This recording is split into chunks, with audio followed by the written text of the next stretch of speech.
Hi children, in geography our next lesson is population and settlement. Population அப்படின்னா உங்களுக்கு தெரியும் மக்கள் தொகை. Settlements அப்படின்னா பீப்புளாக வந்து எங்கெங்கே வாழ்ந்துட்டுருக்காங்க. ஸோ அந்த மாதிரி இருக்கிறது செட்டில்மெண்ட்ஸ். சரியா? ஸோ ஃபர்ஸ்ட் பாப்புலேஷன் பார்க்கலாம். Introduction. Population geography is a study of demographic phenomena which includes natality, mortality, growth rate, etc. through both space and time. So population geography அப்படின்றது என்ன? நம்ம வேர்ல்டு அளவில் பாப்புலேஷன்னா பர்த் ரேட்டு, டெத் ரேட்டு இது எல்லாமே பார்க்குறது தான் வந்து இது எல்லாமே தெரிஞ்சால் தான் வந்து பாப்புலேஷன் எவ்வளோ அப்படின்னு சொல்லிட்டு நம்மளால் என்ன பண்ண முடியும், கணக்கெடுக்க முடியும். ஸோ பாப்புலேஷன் அப்படிங்கிறது டெய்லி ஒரே மாதிரி இருந்துகிட்ருக்கா என்ன? இன்னைக்கு சுச்சுவேஷனில் பாப்புலேஷன் அப்படின்றது சேஞ்ச் ஆகிக்கிட்டே இருக்கக்கூடிய ஒன்று, எப்பயுமே ஒரே அளவில் இருக்காது. ஸோ டெமோக்ராஃபிக் ஃபினாமினா, டெமோக்ராஃபி அப்படின்னாலே சேஞ்ச் இன் லைஃப்ஸ், அதாவது பர்த் ரேட்டு, டெத் ரேட்டு இது எல்லாத்தையும் நாம் வந்து வச்சு பார்த்தோம் அப்படின்னா சேஞ்ச் ஆகிக்கிட்டே டெய்லி டே டு டேயில் சேஞ்ச் ஆகிக்கிட்டே இருக்கக்கூடிய ஒன்று தான். அது என்ன? நேட்டலிட்டி அப்படின்னா பர்த் ரேட்டு. ஓகேவா? நெக்ஸ்ட்டு மார்டலிட்டி அப்படின்னா பிரின்சிபல், அதாவது என்னென்ன இருக்குது, இதெல்லாம் நல்லது, இது கெட்டது, இது ரைட்டு, இது ராங்கு. ஸோ இப்படி சொல்லி இதுக்கான பிரின்சிபல்ஸை ஃபாலோ பண்ணுறது மார்டலிட்டி. அதுக்கப்புறம் வந்துட்டு growth rate. Okay, growth rate அப்படின்றது பாப்புலேஷன் டெவலப் ஆகிற ரேட்ஸ் தான். இதை பற்றியெல்லாம் தான் பாப்புலேஷன் ஜாகிரஃபியில் படிப்போம். Increase or decrease in population indicates the population distribution and growth. So இந்த பாப்புலேஷன் இன்க்ரீஸ் ஆகிறதும் டிக்ரீஸ் ஆகிறதும் எதை இண்டிகேட் பண்ணுது? பாப்புலேஷன் டிஸ்ட்ரிபியூஷனை இண்டிகேட் பண்ணுது. The study of movement and mobility of population is called migration. மொபிலிட்டினா வந்து மூவ் ஆகிறது, பீப்புள் வந்து ஒரு பிளேஸ்லேருந்து இன்னொரு பிளேஸ்க்கு மூவ் ஆகிட்டு போகிறது, அதுதான் நம்ம என்ன சொல்கிறோம், மைக்ரேஷன் அப்படின்ட்டு சொல்கிறோம். Next the races. Race has been defined as a biological grouping within the human species. அப்படின்றது என்னன்னா நம்மளுடைய ஹியூமன் ஸ்பீசிஸ். இப்போ நம்ம வந்து சொல்லியிருப்போம் வீட்டில், டே பாரு அப்படியே தாத்தா மாதிரி இருக்கான், அப்படியே அப்பா மாதிரி நடக்கிறான், அம்மா மாதிரியே முடி, இந்த மாதிரிலாம் சொல்லுவோம் இல்லையா? ஸோ நம்ம குரூப், நம்ம ஹியூமன் ஸ்பீசிஸில், அதாவது ஹியூமன் பீயிங்ஸில் யார் மாதிரி எப்படி இருக்காங்க, அவங்க பரம்பரையில் இருக்கிறவங்களாம் ஒவ்வொரு மாதிரி இருப்பாங்க இல்லையா? ஸோ அதை வச்சு நம்ம டிஃபைன் பண்ணுறது தான் race. The race is a group of people with more or less permanent distinguishing characters that are inherited. Inherited அப்படின்னாலே பரம்பரை, இன்ஹெரிட்டன்ஸ் அப்படின்னா பரம்பரையா அப்படின்னு சொல்லுவோம் இல்லையா?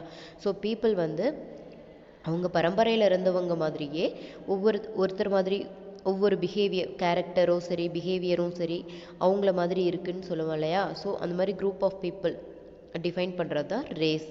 த most widely found human racial types are based on visual traits such as head shape, facial features, nose shape, eye shape, colour, skin colour, structure, blood groups etcetera. இதெல்லாம் வச்சு தான் வந்து பீப்புளை வந்து டிஸ்டிங்வைஸ் பண்ணுவாங்க, பிரித்து பார்ப்பாங்க. தலையோட, அதாவது ஹெட் ஷேப் அப்படின்னா நம்ம தலை பரம்பரையாக எல்லாருக்கும் ரவுண்டாகவே இருக்குது தலை, அந்த மாதிரி சொல்லுவாங்க. தலை வாலாக இருக்குது, இந்த மாதிரி சொல்லுவாங்க இல்லையா? ஸோ அதை சொல்லலாம். ஃபேஷியல் ஃபீச்சர்ஸ், முகஜாடை தெரியுது பாரு, அப்படியே அவங்க தாத்தாவோட அப்பா மாதிரி இருக்கான் அப்படிம்பாங்க. அதுக்கப்புறம் வந்துட்டு நோஸோட ஷேப்பு, ஐஸோட ஷேப்பு, கலர் சில பேருக்கு பார்த்திங்கன்னா ப்ரௌன் கலரில் இருக்கும், சில பேருக்கு பிளாக் கலரில் இருக்கும், ஸோ ரெட் கலரில் இருக்கும். ஸோ இந்த மாதிரி ஐயோட shape, colour, skin colour, structure அப்படின்னா அவங்களுடைய ஹைட்டு, பிளட் குரூப்பு, இது எல்லாத்தையும் வந்து சொல்கிறது இந்த ரேஸில் தான் இன்க்ளூட் ஆகுது. Next different types of races இருக்குது நம்ம ஹியூமன்லேயே. பாருங்கள், the major world human races are, என்னென்ன ரேசஸ் இருக்குது? காக்கசாய்டு, நெக்ராய்டு, மங்கோலாய்டு, அஸ்ட்ராலாய்டு, இதெல்லாம் major types of human races. Caucasoid அப்படின்றவங்க யார்? The Caucasoid is known as European race. European பீப்புளெலாம் இருப்பாங்க இல்லையா, அவங்கள வந்து இந்த காக்கசாய்டு அப்படின்ட்டு சொல்கிறாங்க போல இருக்குது. இங்கே பாருங்கள் டிஃப்ரென்ஸ் தெரியுது அந்த 4 ஹியூமன் ரேஸ்க்கும். காக்கசாய்டு அப்படிங்கிறவங்க எப்படி இருப்பாங்க? நோஸ் பாருங்கள், ஒவ்வொருத்தருடைய நோஸும் டிஃப்ரெண்ட்டாக இருக்குது, ஹேரு, ஐஸு, ஃபேஷியல் ஸ்ட்ரக்சர் இது எல்லாமே வந்து டிஃப்ரெண்ட்டாக தெரியுது இல்லையா, நம்மளால் ஈஸியாக பிரித்து பார்க்க முடியும். பாருங்கள், the Caucasoid is known as European race. European people இருக்காங்க இல்லையா, அவங்கள தான் வந்து காக்கசாய்ட் ரேஸ் அப்படின்னு சொல்லுவோம். This group is the one with fair skin and dark brown eyes, wavy hair and narrow nose. இவங்களுக்கெல்லாம் எப்படி இருக்கு, ஸ்கின் வந்து ரொம்ப ஃபேர்னா ரொம்ப ஒயிட்டாக, அதுக்கப்புறம் ஐஸ் எப்படி இருக்குது, டார்க் ப்ரௌன் ஐஸாக இருக்குமா.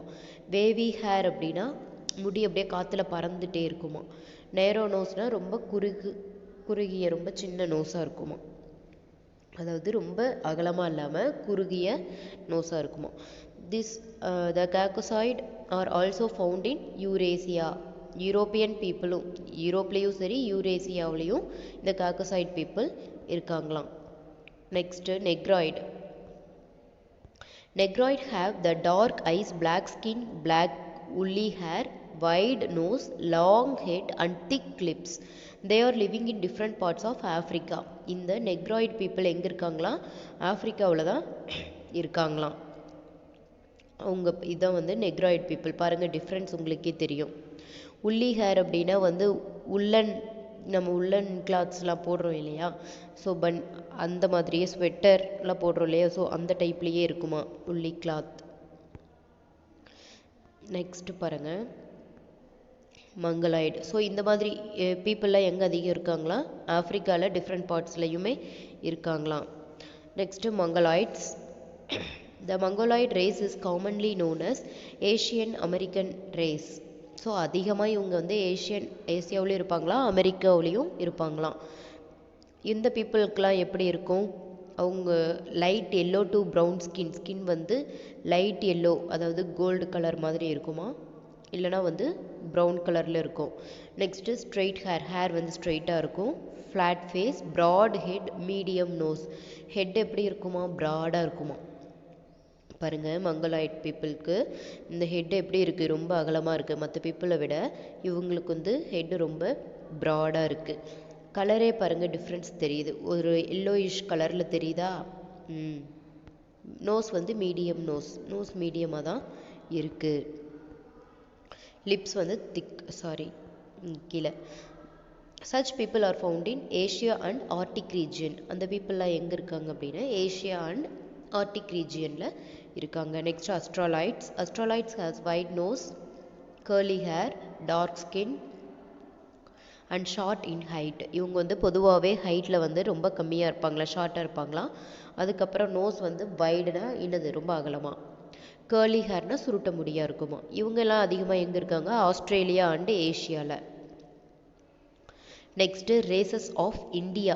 இது வந்து வேர்ல்டு அளவில் பீப்புள் எங்கெங்கே எந்தெந்த மாதிரி குரூப்ஸ் ஆஃப் பீப்புள் இருந்தாங்கங்கிறத பார்த்தோம்.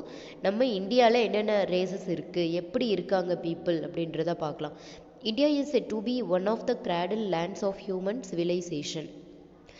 சிவிலைசேஷன் அப்படின்னா என்னது, அதாவது நாகரிகம்லாம் வந்து எப்படி இருக்குது நம்ம இந்தியாவில், யாரோடைய இண்டிபெண்ட்டாகவே நம்ம இந்தியாவில் வந்து டெவலப் ஆகிக்கிட்டு தான் இருக்குது. டெவலப் ஆகிட்டு கல்ச்சர் அண்டு ஹெரிட்டேஜ் எல்லாமே டெவலப் ஆகிட்டு தான் இருக்குது. The ancient Indus Valley civilization in India is believed to have been of Dravidian origin in North India. First Indus valley civilisation அப்படின்றது இந்தியாவில் எப்போ வந்துச்சு, அதாவது நாகரிகம் பண்பாடு இதெல்லாம் எப்போ டெவலப் ஆக ஆரம்பிச்சது அப்படின்னா, டிராவிடியன் பீப்புள் வந்து நார்த் இந்தியாவில் வந்து இருந்ததுக்கப்புறம் தான், அவங்க வந்து உருவானதுக்கப்புறம் தான். The Dravidian people were pushed south when the Indo Aryan came in later. So north இந்தியாவுக்கு இண்டோ ஆரியன் பீப்புள் வந்ததுனால இந்த டிராவிடியன் பீப்புளை என்ன பண்ணிட்டாங்க, ஆட்டோமேட்டிக்காக சவுத் சைடு தள்ளி விட்டுட்டாங்க.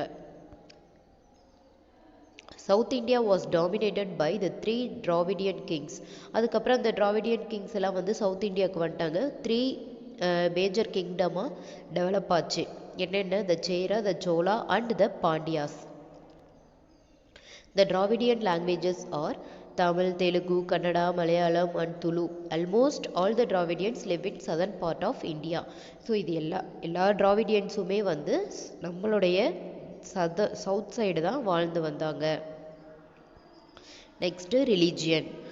Religion means a particular system of faith and worship which brings human beings with human society. Religion அப்படின்றது என்ன, ஒரு பர்டிகுலர் பீப்புள் வந்து என்ன செய்வாங்க, ஒரு பர்டிகுலர் ரிலீஜியன் வந்து என்ன செய்வாங்க, அவங்க இந்த சொசைட்டியில் அவங்களுக்குன்னு வழிபடுறதுக்கு ஒரு கடவுள், ஒரு வழி இருக்கு இல்லையா, ஸோ அதுதான் ரிலீஜியன் சொல்கிறோம். It's a simple of group identity and a cultural rallying point. So group of பீப்புளை வந்து ஐடென்டிஃபை பண்ணுறதுக்கு, இவங்க வந்து இந்த குரூப்பு, இவங்க எல்லாம் ஹிந்துஸு சாமி கும்பிட்றாங்க, இவங்க எல்லாம் வந்து முஸ்லீம் மாஸ்க்குக்கு போகிறாங்க. ஸோ அந்த மாதிரி பீப்புளை வந்து ஐடென்டிஃபை பண்ணுறதுக்கும் இது ஹெல்ப்ஃபுல்லாக இருக்கும். குரூப் ஐடென்டிட்டினா ஒவ்வொருத்தருக்கும் தனியாக யூனிக்காக இருக்குது இல்லையா, ஸோ அதை தான் நம்ம சொல்கிறோம். கல்ச்சுரல் ரேலிங் பாயிண்ட் அப்படின்னா, இப்போ ஏதாச்சும் சாமி சம்மந்தமாக ஏதாச்சும் பேசணும் அப்படின்னா மீட்டிங் பிளேஸாகவும், அந்த இப்போ கோவிலில் தான் நம்ம பேசணும், உட்காந்து பேசலாம் வாங்கன்னு சொல்லி கூப்பிட்றாங்க இல்லையா, ஸோ அடுத்த வருஷம் எப்போ திருவிழா போடலாம், ஃபெஸ்டிவல் எப்போ போடலாம், அப்போ வந்து நம்ம என்னென்ன பண்ணலாம் அப்படின்றத மீட் பண்ணி பேசணும் இல்லையா, ஸோ அதுக்கு வந்து ஒரு ரேலிங் பாயிண்ட் அப்படின்னா மீட்டிங் பிளேஸாக இந்த பிளேசஸ்லாம் இருக்குது. Next classification of religions. இப்போது இந்த ரிலீஜியன் என்ன தெரியும், மதம் அப்படின்னு சொல்லுவோம். ஸோ என்னென்ன டைப்ஸ் ஆஃப் ரிலீஜியன்ஸ் எப்படிலாம் பிரிச்சுருக்காங்கன்னு பார்க்கலாம். யூனிவர்சலைசிங் ரிலீஜியன், எத்னிக் ரிலீஜியன், அதுக்கப்புறம் tribal or traditional religion. Universal religion அப்படின்றதுனா உலகளவில் இருக்கக்கூடிய அக்ராஸ் த வேர்ல்டு அளவில் இருக்கிற ரிலீஜியன் என்னென்னா Christianity, Islam, Buddhism. Ethnic religion அப்படின்னா, அதாவது பர்டிகுலர் குரூப் ஆஃப் பீப்புள் வந்து அவங்களுடைய நம்பிக்கையில் இருக்கு இல்லையா, ஸோ அந்த மாதிரி இருக்கக்கூடிய religion. Belief associated with particular group. Judaism, Hinduism, Shintoism. Next tribal or traditional religion. So இந்த ட்ரைபல் ஆர் ட்ரெடிஷ்னல் அப்படின்னா, இப்போ நேச்சுரலாக இருக்கக்கூடிய மாடு வந்து தொழுது வணங்கணும், சூரியனை கும்பிடுறது, இந்த மாதிரி நேச்சுரல் ஃபீச்சர்ஸை வந்து வணங்குறாங்க இல்லையா, வர்ஷிப் பண்ணுறாங்க இல்லையா, ஸோ அந்த மாதிரி ட்ரெடிஷ்னலாக அவங்க ஃபாலோ பண்ணிட்டு வரவங்க இந்த அனிமிசம், சமனிசம் அண்ட் சமான் இப்படின்ட்டு சொல்லுவோம். பாருங்கள், ரிலீஜியன் வந்து அவங்க வணங்குற பிளேஸை எப்படி சொல்லுவாங்கன்னு பார்க்குங்க. Buddhism vihara, Christianity church, Christian பீப்புளாக எங்கே போவாங்க, சர்ச்சுக்கு தான் போவாங்க. Hinduism temple, Islam mosque, Jainism basadi, Judaism synagogue. Next Zoroastrianism agiary. சரியா? Next language is a great force of socialization. So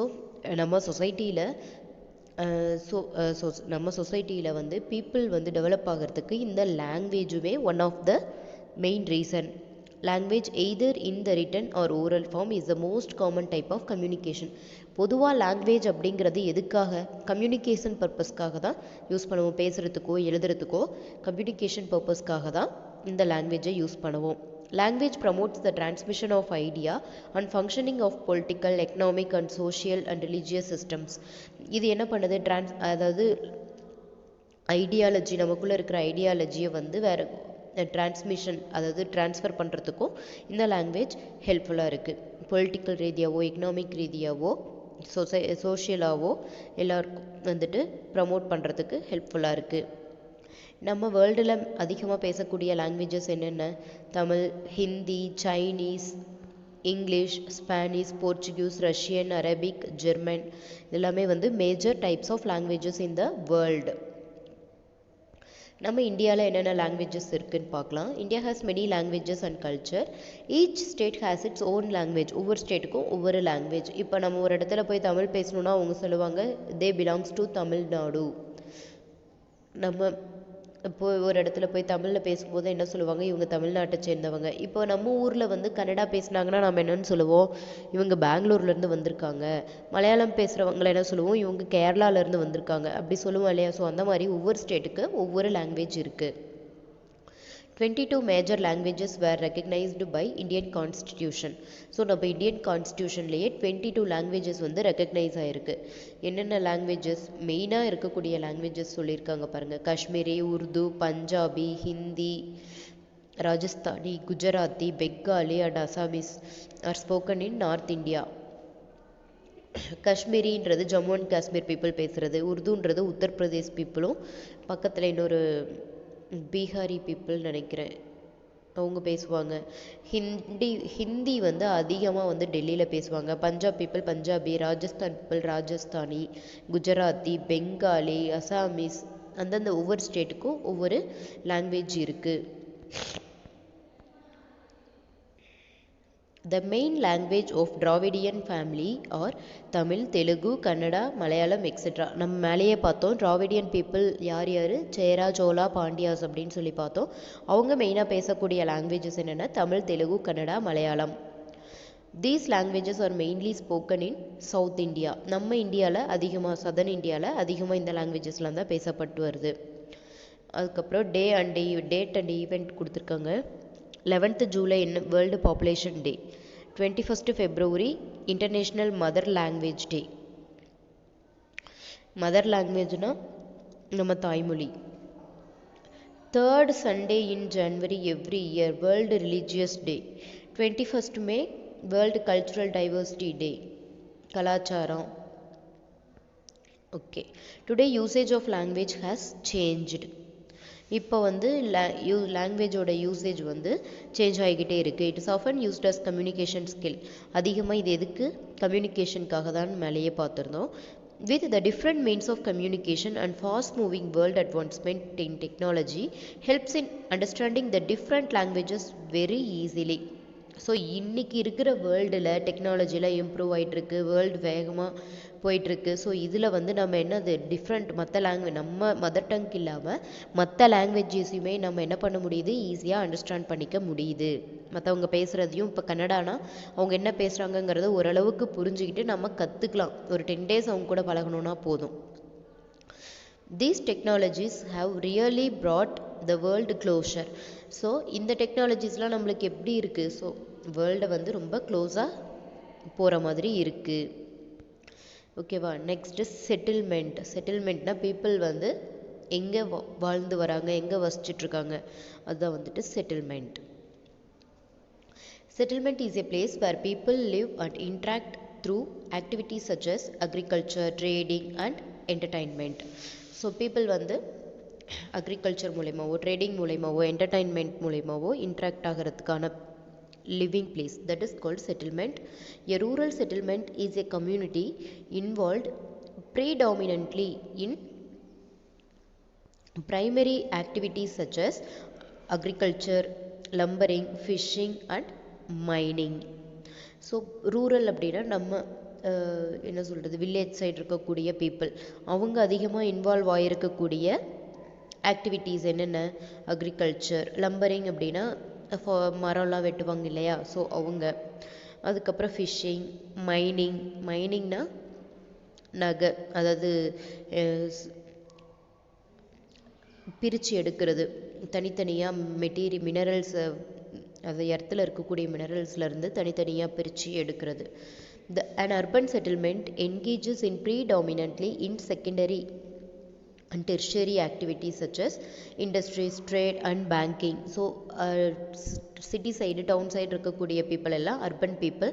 அவங்க எல்லாம் மெயினாக வந்து இந்த இண்டஸ்ட்ரீஸு, ஃபேக்ட்ரிஸு இதிலெல்லாம் தான் ஒர்க் பண்ணுறவங்களாக இருப்பாங்க, பேங்கிங் இதில். A rural settlement tends to have a small population and low population density. Rural side, village side பார்த்தோம் அப்படின்னா பீப்புள் வந்து ரொம்ப கம்மியாக தான் இருப்பாங்க, பாப்புலேஷன் கம்மியாக தான் இருக்கும், பாப்புலேஷன் டென்சிட்டியும் கம்மியாக தான் இருக்கும். அர்பன் பீப்புள், அதாவது சிட்டி சைடில் பார்த்தோம் அப்படின்னா பீப்புள் எப்படி இருப்பாங்க, நிறைய இருப்பாங்க, அதிகமாக இருப்பாங்க, பாப்புலேஷன் அதிகமாக இருக்கும், லார்ஜ் பாப்புலேஷனாக இருக்கும். அப்போ அந்த இடத்துல பாப்புலேஷன் டென்சிட்டி, அடர்த்தி எப்படி இருக்கும், கஜன்னு நிறைய ஹை பாப்புலேஷன் டென்சிட்டியாக இருக்கும்.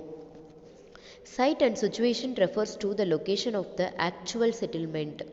ஸோ ஆக்சுவல் செட்டில்மெண்ட் அவங்க வந்து எந்த சுச்சுவேஷனில் எந்த பிளேஸில் இருக்காங்க அப்படிங்கிற லொக்கேஷனை ரெஃபர் பண்ணுறது தான் சைட் அண்ட் சுச்சுவேஷன் அந்த actual settlement. The initial choice of a site for a settlement depends on how it is useful for meeting our daily needs like water supply, availability of farmland, building materials, fuel, etc. So ரெகுலராக daily ஆக்டிவிட்டீஸ்க்கு நம்ம எப்படி இந்த திங்ஸை எல்லாம் நம்ம use பண்ணுறோம் அதுதான் வந்துட்டு சைட்டு. அதாவது டெய்லி தேவை நமக்கு என்ன வாட்டர் தேவைப்படுது, எலக்ட்ரிசிட்டி, அதுக்கப்புறம் வந்துட்டு தங்குறதுக்கு வீடு, அப்புறமா ஃபார்ம் லேண்டு, இது எல்லாம் தான் வந்துட்டு ஃபஸ்ட்டு தேவைப்படுற இடம். அதாவது ஒரு பீப்புள் செட்டில் ஆகிறதுக்கு ஃபஸ்ட்டு முதல் தேவை என்னன்னா இது எல்லாம் தான். நெக்ஸ்ட்டு ஓல்ட் ஹவுஸ் டைப்ஸ் அப்போல்லாம் எப்படி இருந்தாங்க ஸ்டார்டிங்கில். இந்த early periods of human settlement houses were built using local materials. அப்போ எல்லாம் பார்த்தீங்க அப்படின்னா பக்கத்தில் இங்கேயே லோக்கலாக கிடைக்கக்கூடிய திங்ஸை வச்சு என்ன செஞ்சுட்டு இருந்தாங்க, ஹவுஸ்லாம் கன்ஸ்ட்ரக்ட் பண்ணி வச்சுருந்தாங்க, பில்ட் பண்ணியிருந்தாங்க. The form of the house was closely related to the environment. So அவங்க என்விரான்மெண்ட்டுக்கு ரொம்ப க்ளோஸாகவே இருக்கும்.